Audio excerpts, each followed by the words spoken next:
So we'll do the chanting straight away and then meditation as per usual before the talk. I hope everybody's well, concentrating, mindful, aware, happy. Namo Tassa Bhagavato ArahatoSammaSambuddhassa. Namo Tassa Bhagavato ArahatoSammaSambuddhassa. Namo Tassa Bhagavato ArahatoSammaSambuddhassa.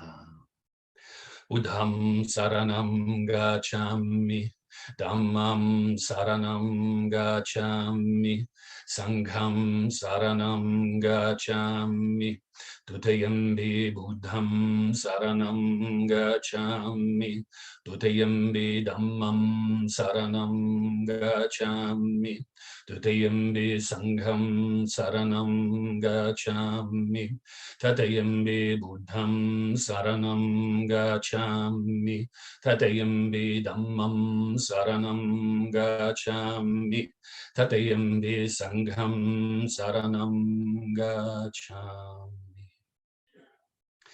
Namo Buddhaya, Namo Dharmaya, Namo Sanghaya.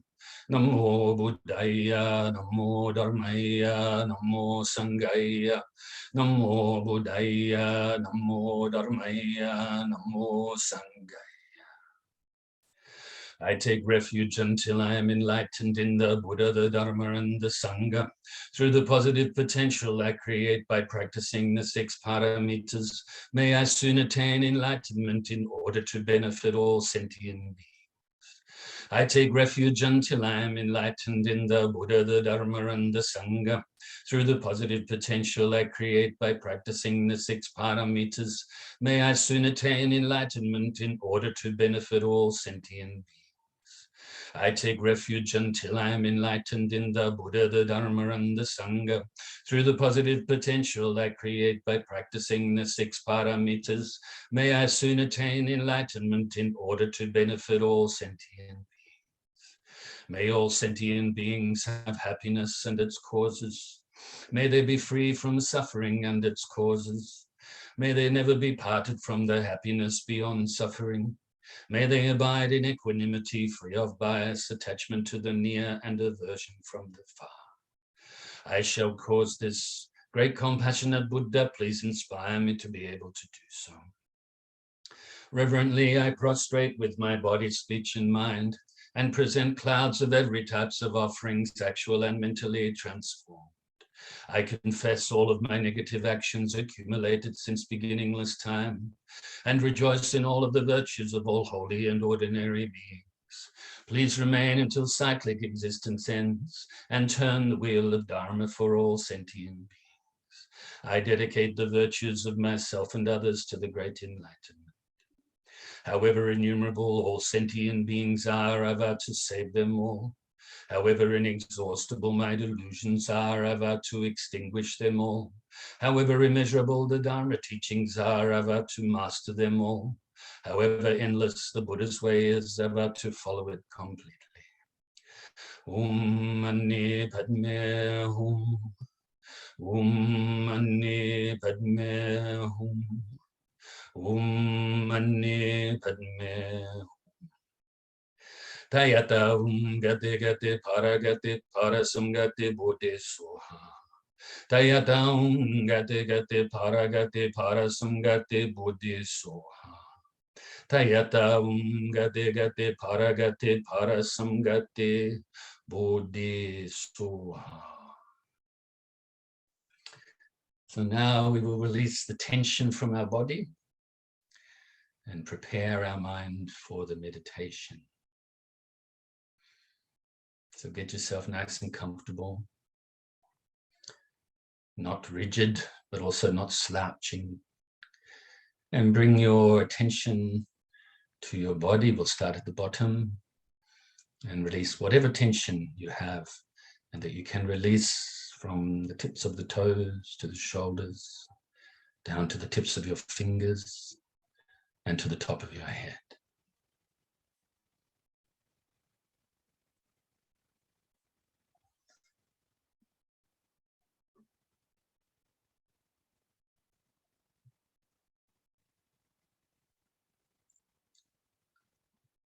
And now, when you are ready, bring your focus initially to the tip of your nose and follow the breath as you breathe in and out of your lungs. Breathing into your lungs and then breathing out through your nose.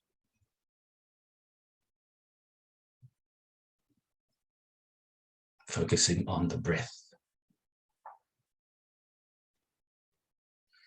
If you start to have thoughts or any other mental activities, don't cling to them, grasp at them. Don't try to forcefully push them away or deny them. Just let them go naturally by refocusing on your breath. And if your mind starts to become a little bit dull or sleepy, then wake it up a little bit by focusing more brightly on your breath.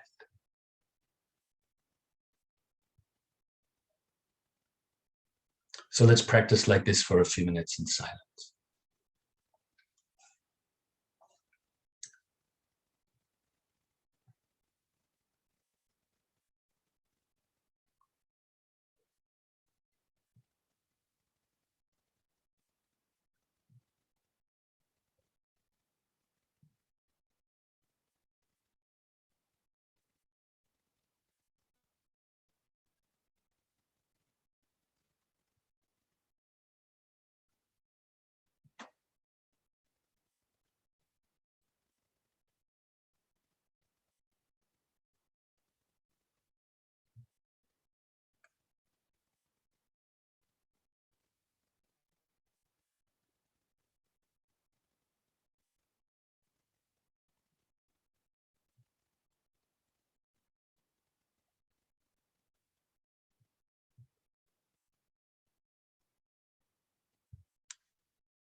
So now you can feel very pleased with yourself for engaging in this short practice.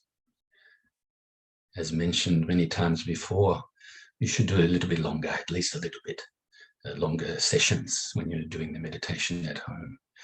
And we would do that if we had a little bit more time. But because of the short Zoom class, We're keeping it to only a few minutes, but I wanted to at least give you the opportunity during this class to practice the meditation or meditations. So now fill yourself with universal loving kindness.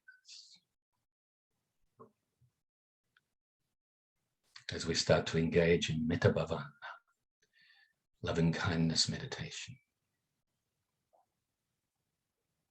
Loving kindness includes friendliness, includes honesty, non-violence, care, acceptance. I believe we should be more kind to ourselves daily. The more kind we are to ourselves, the more kind we can be to others. And at the same time, be kind to others, and you will help yourself be kind to yourself.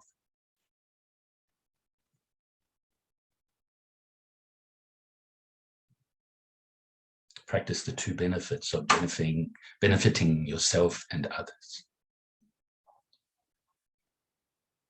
Fill yourself with so much universal love and kindness now that it overflows and radiates outwards, initially to your loved ones, your family, your friends.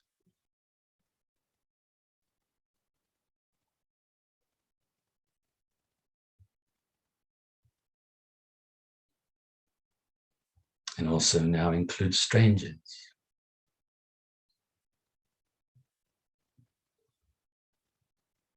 And even those that you may find difficult and may even regard as enemies. May all of these people have happiness and its causes. May they be free from suffering and its causes. May they be peaceful.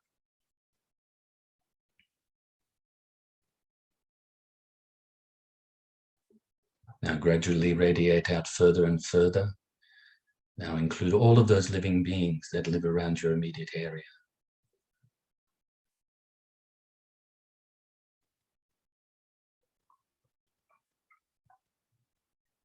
Those living beings that you can see if you look, that you know about, those you can't see, those you don't know about. All of these living beings, extend your love and kindness to them. And now further and further to include all of the living beings within your state or county.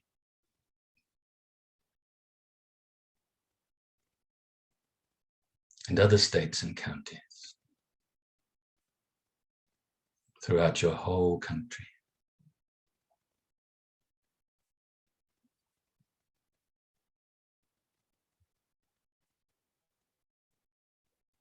And other countries throughout the whole world.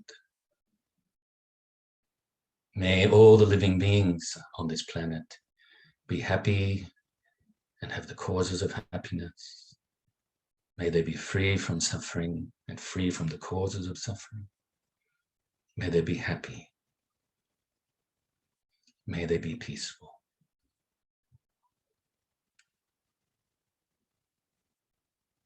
And radiate further and further now throughout the whole solar system. And other solar systems throughout the whole galaxy. Other galaxies throughout the whole universe. And throughout infinite space.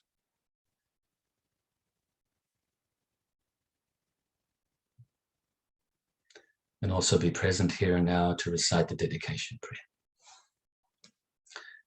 Due to this merit, may I soon attain the enlightened state of the Buddha, so that I may be able to liberate all sentient beings from their suffering. May the precious Bodhicitta, not yet born, arise and grow. May that born have no decline but increase forevermore. And may the precious view of Shunyata, not yet born, arise and grow.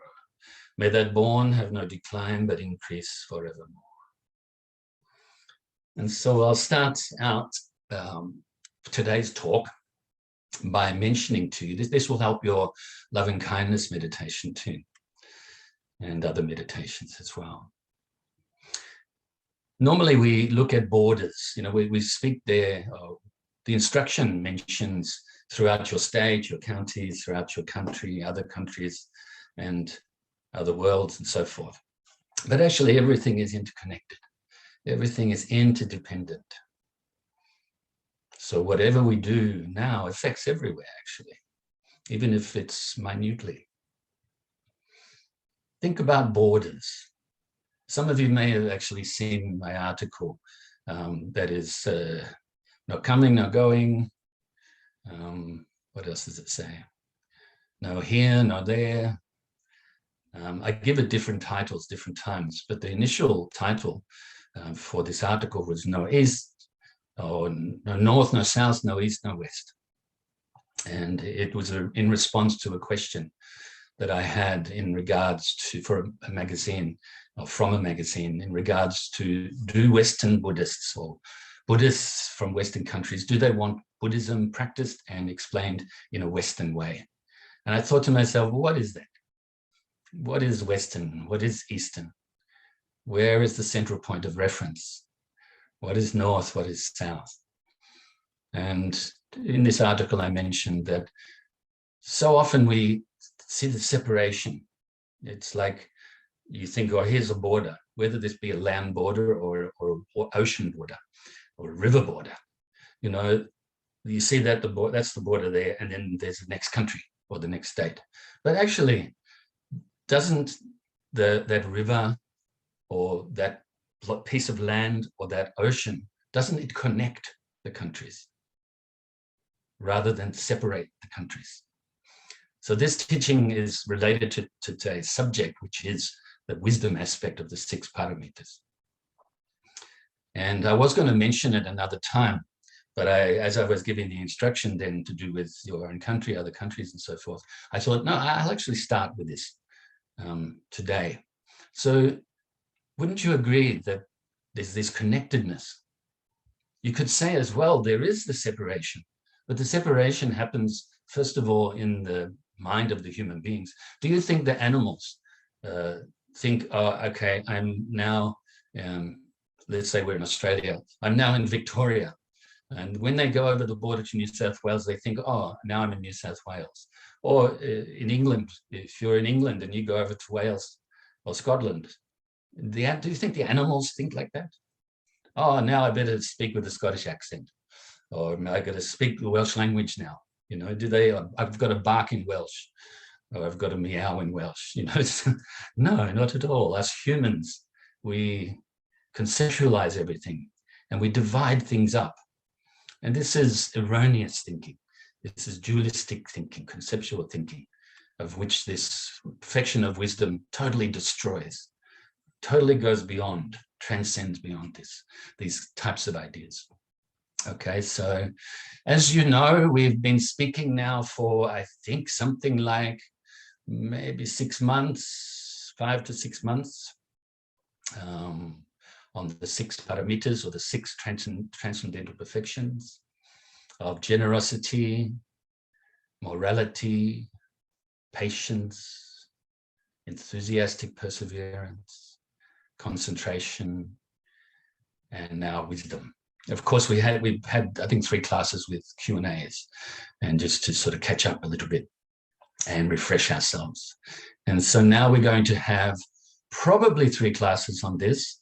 I actually, during the week, wrote down some notes for myself, some examples on the perfection of wisdom, on the wisdom of emptiness, but also how to achieve this, or how to attain and realize this perfection of wisdom.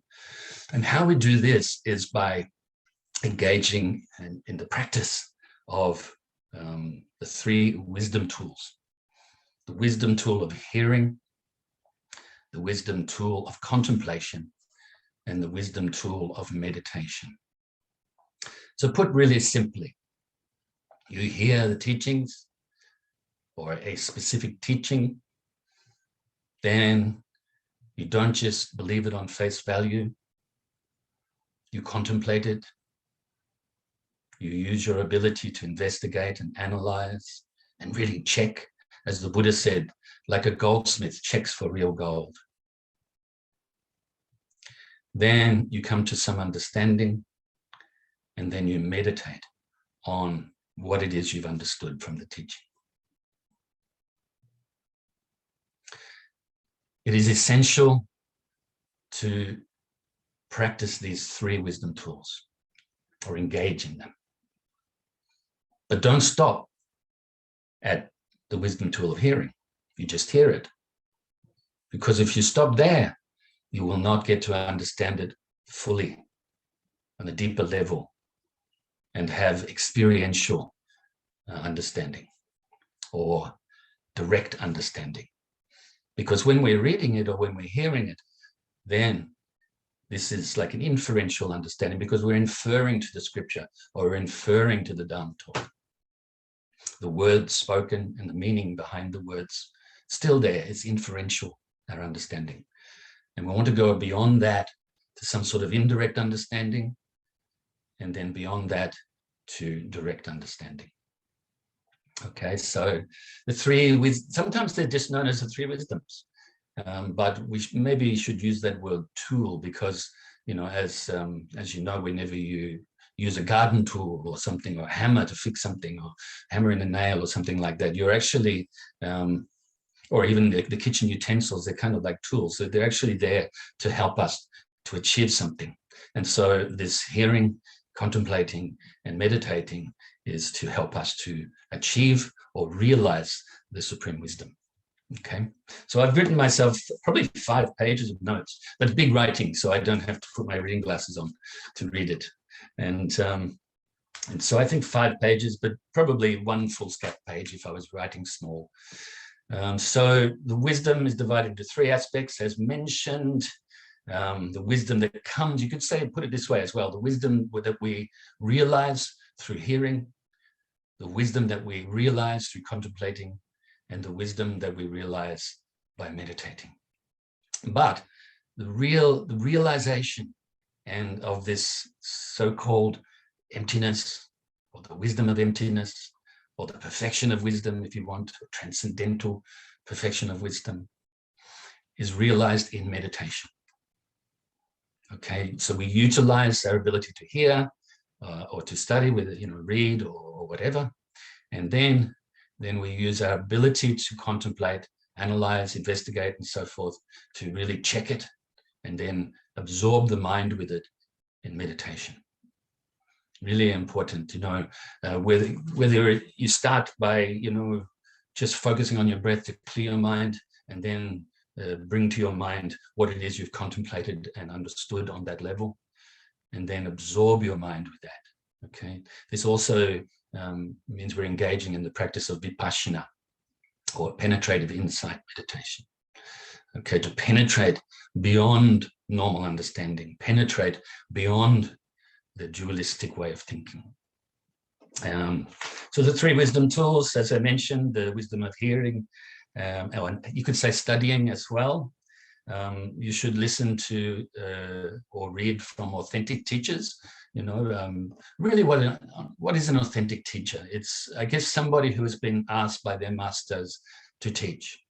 Or if it's a scholar, for instance, that's learned Buddhism in university, that they've actually passed their degree, they've got their degree and things like that.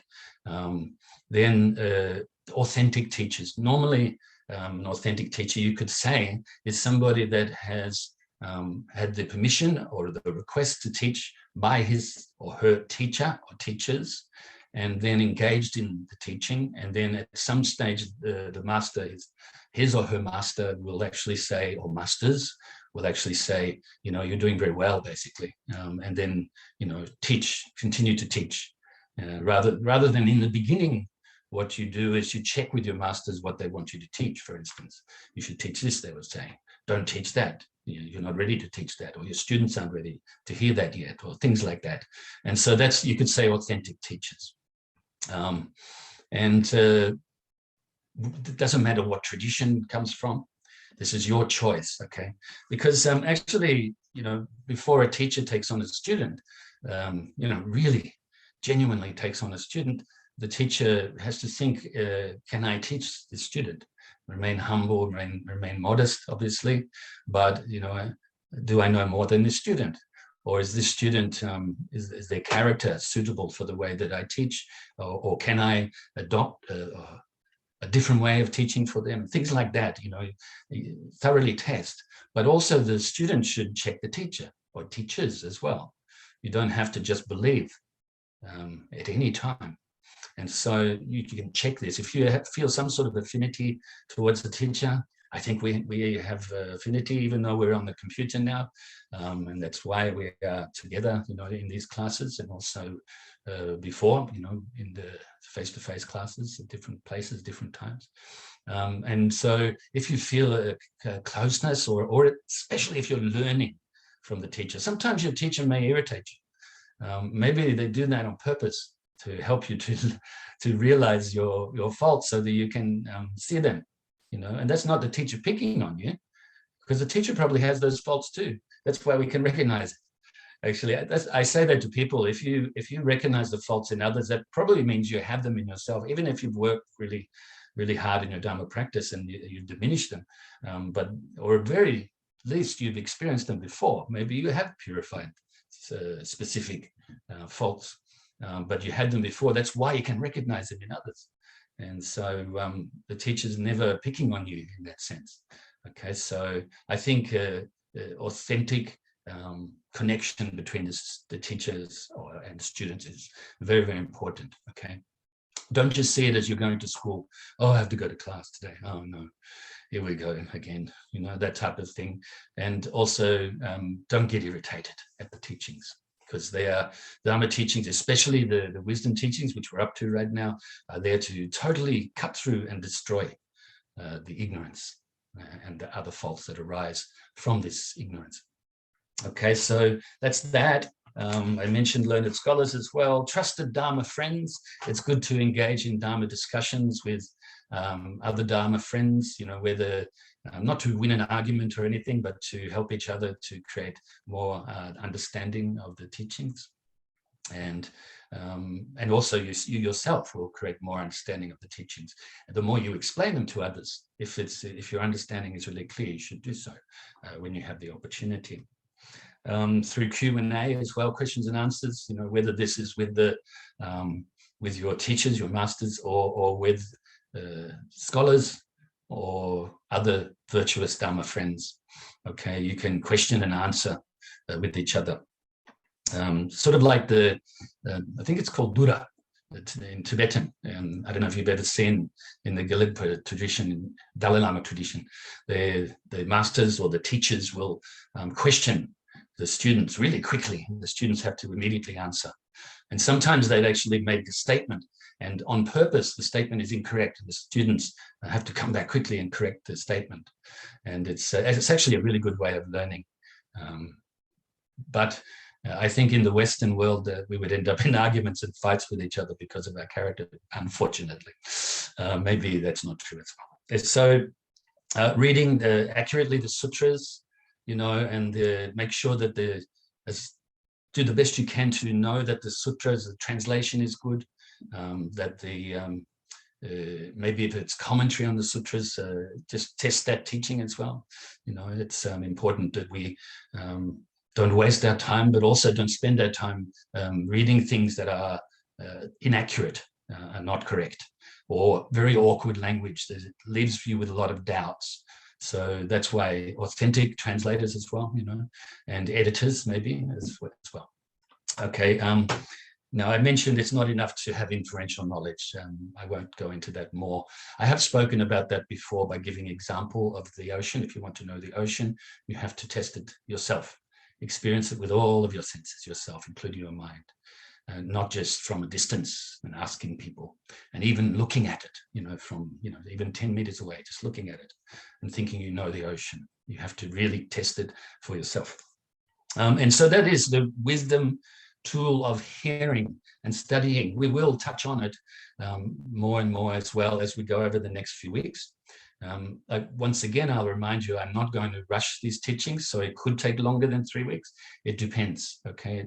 And sometimes, as you know, I kind of improvise a little bit, off the cuff, just we'll tell a story or give some extra explanation during a class. And I won't just give an explanation and guess if you know it. I'll do it really clearly. So sometimes it will take a little bit longer. And so don't have expectation that in 3 weeks we start something else. Okay. Don't have expectation at all. Even in your practice, don't have expectation. Expectation arises from attachment, doesn't it? From wanting something or not wanting something. So the next one is wisdom of contemplation. You could also call this reflection, to reflect on what it is that you have heard or that you have read, that you have studied. This is essential, as mentioned before. Once again, you can't just stop at reading the book or hearing the Dharma talk. You can't just stop there. You have to contemplate it so that you yourself can understand it. Very, very important. Otherwise, what happens is you're filling your mind with really good information. But it's just like, I'll use the example of a cup of tea. It's just like you fill your cup and then you don't drink it. You don't empty your cup. You just fill it. In other words, fill your mind with all of this information. Once again, really good information. But if you don't contemplate it, it means that you're not going to get some understanding from it. It won't bring you the benefit long-term and the benefit that we're after by practicing the Dharma. Okay, so examine, investigate, analyze the teachings carefully and thoroughly, and clarify misunderstandings. Ask questions.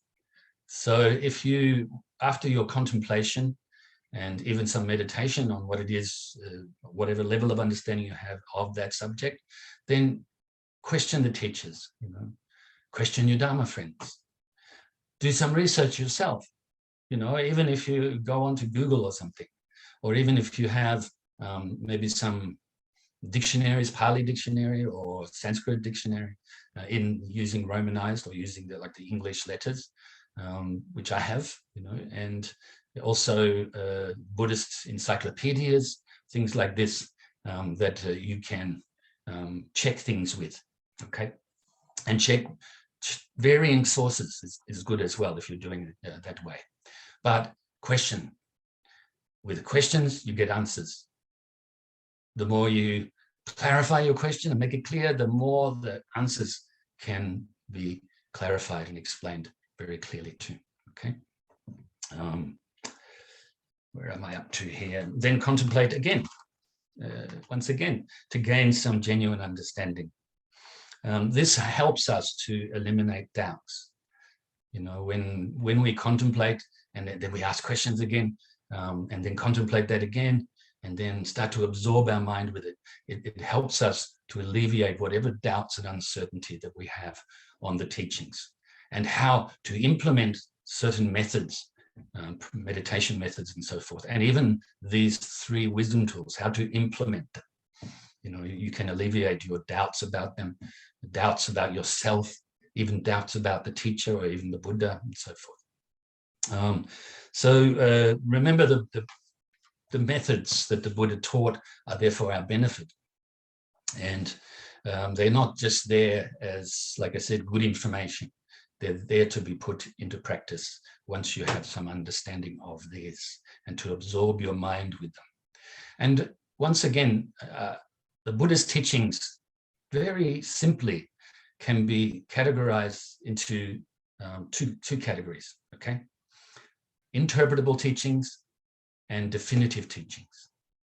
So it's like the Buddha, depends on who he was talking to sometimes, what he knew that level of understanding of the certain people or person he was talking to was, the questions that he was getting, and so forth. He may have given different examples to some people. He may have used, for instance, using 10,000 of this for people who weren't good with mathematics. Or maybe he would have said infinite, innumerable, for those people that could understand that type of concept. Okay, so these, you could say, it's kind of interpretable, and many other teachings like this as well. And then the Buddha also gave definitive teachings. This is like this. This is the penetrative insight meditation to practice. This is the perfection of wisdom, and this is how you realize it. Or this, we all have the Buddha nature, definitive teachings like this as well. So always remember that. So if you are studying by yourself, then just know, and question your teachers if you don't know, what is that interpretable, or is that definitive? Now, of course, between different traditions, there may be differences here, okay? Some of them quite vast in the long run, but small right now, okay? Page number 1, finished. So we have another 2 minutes and 50 seconds. The next one is the wisdom of meditation, which I will briefly, maybe just read one little paragraph that I wrote the other night. And that is, true realization of what is understood intellectually arises through meditation as the natural state develops within us, without faults, without doubts, without uncertainty. Okay, so this is, I touched on it before, the true realization happens in meditation.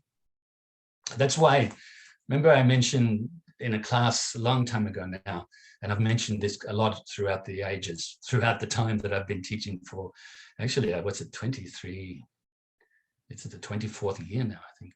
So if you feel that you're getting some really, really subtle understanding, really deep understanding of subtle impermanence, not the gross impermanence now that we have to think about, conceptualize, but actually starting to realize, yes, everything's interconnected. Everything's constantly changing, becoming something else. Then, at that moment, stop everything you're doing and meditate. And meditate on what it is that you have just realized. And then, hopefully, you can get some direct understanding at that time. All right? And if you can't, then it doesn't matter, because you've increasing the habit of recognizing these things, okay? So I encourage you to hear the teachings well, read them, contemplate them, and then meditate on what it is you understand. The 3 wisdom tools of hearing, contemplating, and meditating. So I hope you've enjoyed the class today. I wanted to get straight into it. That's why we did I didn't give a lot of instruction with the meditation, even less than normal. And then I hurried up the last little bit of the loving kindness meditation so that we'd have a little bit more time to talk about this today. I see you next week. I look forward to it. I rejoice in your goodness as always. Please be well, be safe, be careful.